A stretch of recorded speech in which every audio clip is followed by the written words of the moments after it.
Bonjour à tous. Aujourd'hui, je vais de nouveau vous parler d'une ICO. Cette fois-ci, cette ICO, c'est l'ICO de Medical Chain. Pour rappel, une ICO, donc c'est un Initial Coin Offering.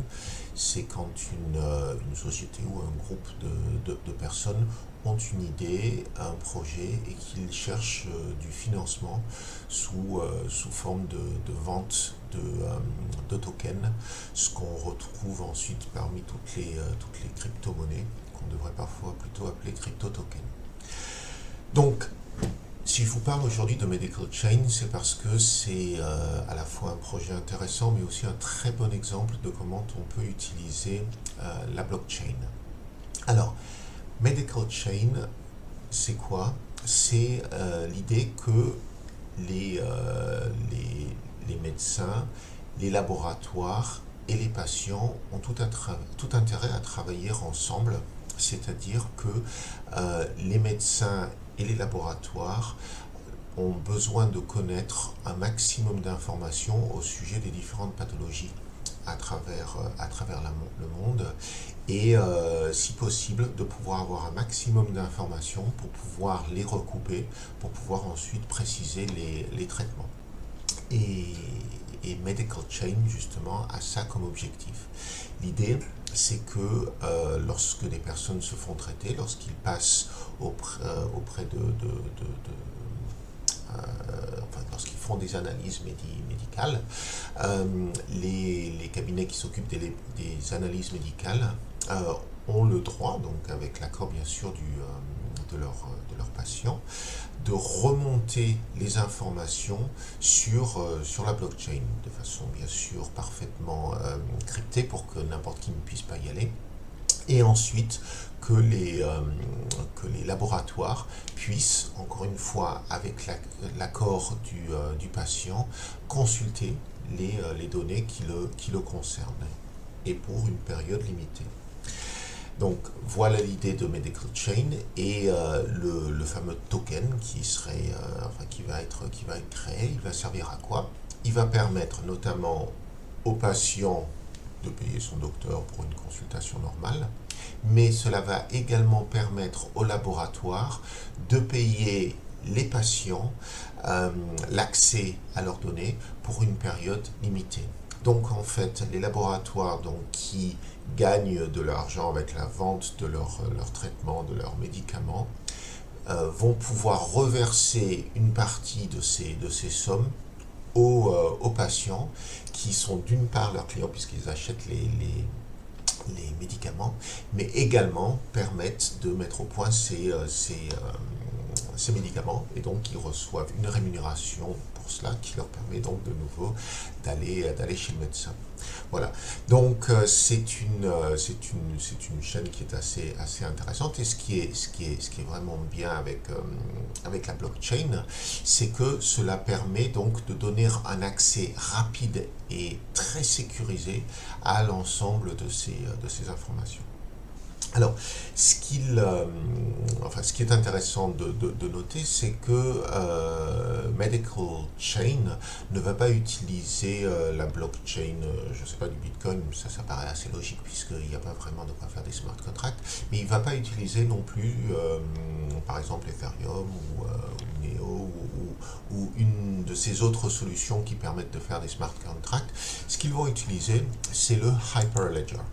Alors, Hyperledger, c'est un consortium de sociétés qu'on voit ici. Donc, il y a Accenture, Airbus, il y a IBM qui a beaucoup contribué, Baidu, enfin voilà, vous voyez, il y a des boîtes assez prestigieuses qui ont décidé de partager ensemble leurs connaissances, leurs compétences et leurs efforts pour mettre en place un système de blockchain qui sont des blockchains privées qui vont permettre en fait à différentes sociétés de travailler ensemble sans nécessairement avoir besoin d'avoir confiance les uns avec les autres. Toute l'idée, c'est On peut avoir des concurrents qui ont besoin de travailler ensemble et qui ont besoin de centraliser de l'information, normalement. Et ça pose un problème parce que où est-ce qu'ils le centralisent? Aucun ayant vraiment complètement confiance en l'autre.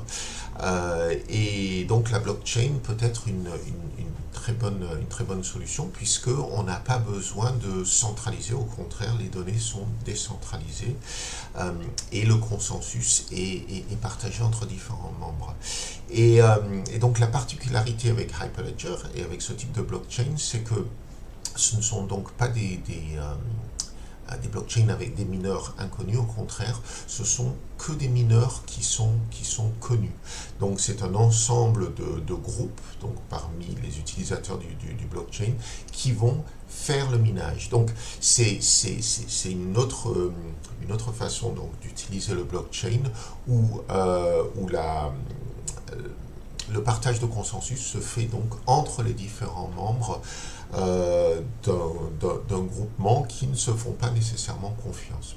Donc, c'est une technologie qui est tout à fait adaptée au medical chain, puisque dans le medical chain, on va avoir des laboratoires, on va avoir des docteurs, on va avoir des patients, on va avoir pas mal de personnes différentes, et on ne veut surtout pas que ces informations puissent sortir dans le grand public, puisque c'est quand même assez sensible, les données concernant la santé. Et donc, c'est pour ça que cette société va utiliser le Hyperledger. Donc voilà, j'ai profité un petit peu de cette ICO pour parler également de cette initiative qui est le Hyperledger, qui semble avoir beaucoup de potentiel pour ce genre de besoin. Et puis Medical Chain en même temps paraît être un très très beau cas de figure ou candidat pour l'utilisation de la blockchain. Donc c'est une ICO qui commence le 1er février, donc dans même pas une dizaine de jours, un peu moins de 10 jours, et qui semble avoir donc une certaine traction. Il y a pas mal de personnes qui en parlent. Et on voit qu'il commence à y avoir une petite communauté non pas d'utilisateurs bien sûr, mais d'investisseurs potentiels, donc enfin d'investisseurs à notre niveau, qui seraient intéressés d'acheter des tokens, je veux dire. Si je ne me trompe pas, j'ai reçu le mail hier en m'inscrivant, donc je pense que c'est encore frais dans mon esprit. C'est capé à 5 000 $, on ne pourra pas acheter pour plus de 5 000 $ de part. Et puis le token sera de 20 cents de dollars. Voilà, bah écoutez, j'espère que cela vous aura intéressé et puis je vous souhaite une excellente journée. À bientôt, au revoir.